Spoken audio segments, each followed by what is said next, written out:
there are definitely books that I do not want to read.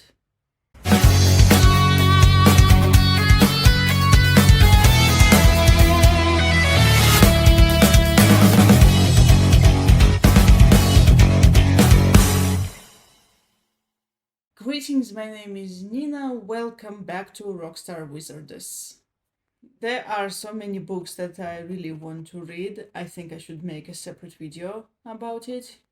And there are so many books that I really do not want to read. I see these books a lot, and the more I see them, the more I realize that I'm definitely not going to read them. Well, not because they're popular, but because I sense that these books are definitely not for me, and I'm definitely refusing to read them.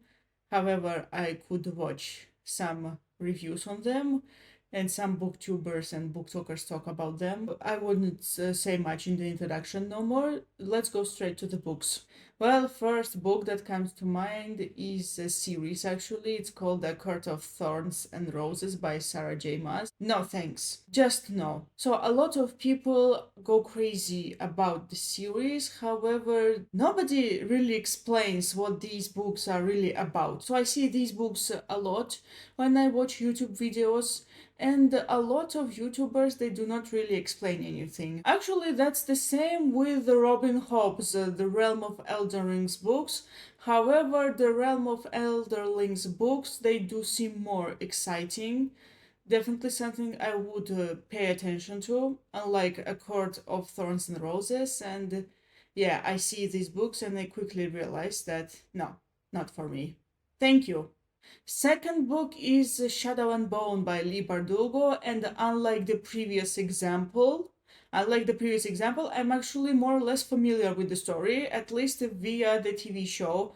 I watched the first 4 episodes of Shadow and Bone when it came out, and I thought the show was pretty decent. Never read the books.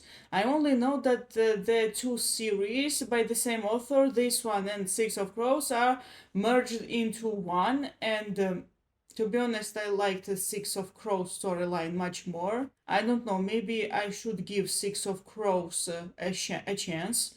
So I heard about these books back in 2017, before all the hype. I actually tried reading Six of Crows online, but never finished. Yeah, Six of Crows I wouldn't mind giving a chance to one day, but Shadow and Bone? No way. Thank you. So the third book on my list is A Little Life by Hanya Yanagihara. I know that this book is full of suffering, and no, maybe around 10 years ago I would have read something like that, but nowadays, in 2024, I want conforming books, but now in 2024, I want books that comfort me. Thank you very much. I do not want to read about suffering. Thank you. No way. So the next 2 books are from 10 years ago. All books that I'm mentioning here are trending in the early 2020s. However, these books were trending back in 2013, 14, 15 or something, yes. So the first one is The Fault in Our Stars by John Green. Back when this book was incredibly popular, I deliberately avoided it. Yes, back in the day, I was more like, no, it's way too popular for me. No. I stayed away from this book. However, I did not say no to John Green's other novels. I read Paper Towns and An Abundance of Catherines and Will Grayson, all decent novels. Nowadays, I feel nothing towards them, and I gave all 3 books away. John Green was fun for me. For a while. I did not want to keep An Abundance of Catherines and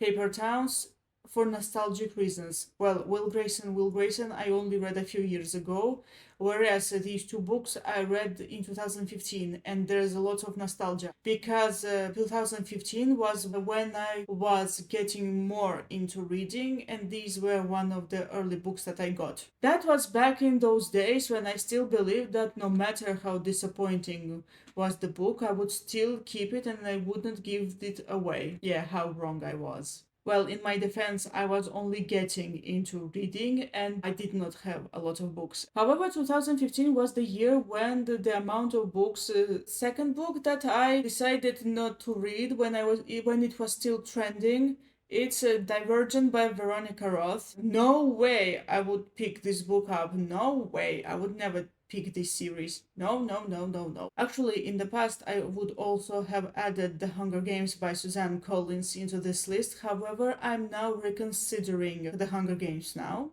I actually watched the first film in the theater. After watching book 2, I decided maybe I should give The Hunger Games a chance. Maybe. I don't know. So I avoided The Hunger Games, Divergent, and The Fault in Our Stars when they were trending in the early 2010s. I only read The Maze Runner by James Dashner. I still have these books, however, I keep them off my shelves. I'm not getting rid of them because nostalgia, yes. And The Hunger Games, I wouldn't mind reading The Hunger Games now when all the hype is a little bit quiet now. Yes, you can imagine how strongly I was influenced by hype, even though in the opposite direction back in 2010s.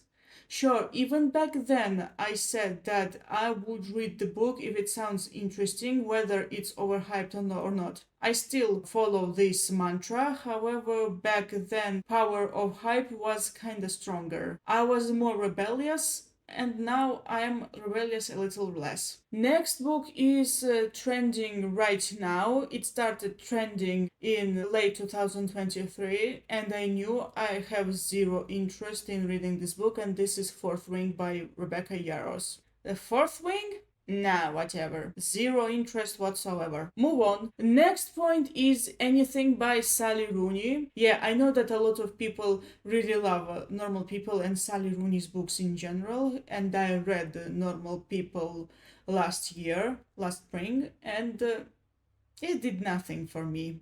Yes, it did exceed my expectations, however, my expectations were very low, and I do really consider Normal People to be hipster literature. Yeah, and I decided not to read other Sally Rooney's novels because I do not find them interesting enough. The next book is The Invisible Life of Addie LaRue by V.E. Schwab. I actually really loved Vicious by the same author, and I would love to give her other books a chance, but not this one. I do not find it interesting. Next one is Babel by R.F. Kuang. Sure, the magic system in this book sounds very interesting. Like I heard, the author focuses on completely other things, on something completely different, and it ruined the novel for them, and I decided not to read Babel. However, I am interested in reading Yellowface by the same author. I actually saw Yellowface in the airport in Italy, and I didn't buy it. I didn't know what it was about. Then I heard the annotation of Yellowface, and I decided, yes, I'm interested in reading this. And the last point here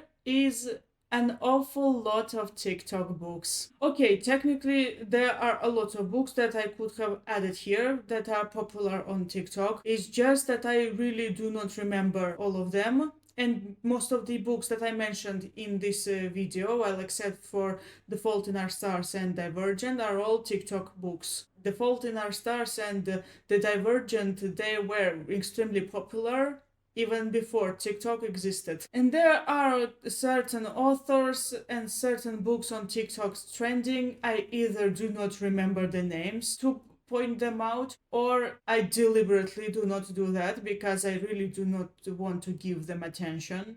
A lot of people talk about them and I decided no way. Okay, those of you who have seen my previous videos, they know that if I am interested in the book, I would read it, even if it's a TikTok book, a TikTok sensation.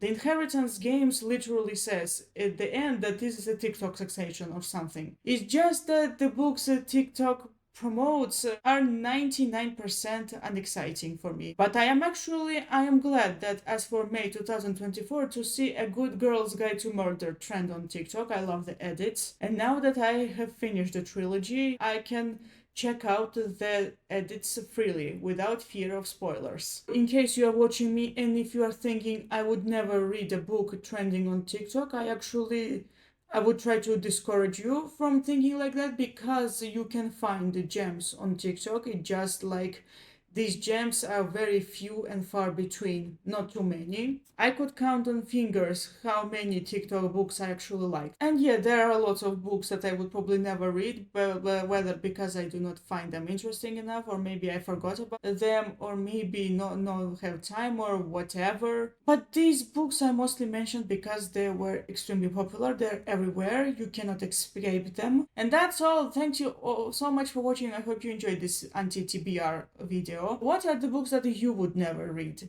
Let me know down in the comments. I do want to ask you to point out books that you are really not interested in reading instead of, oh, I would never read anything TikTok recommends. No, I discourage that mindset actually. See you next time. Goodbye.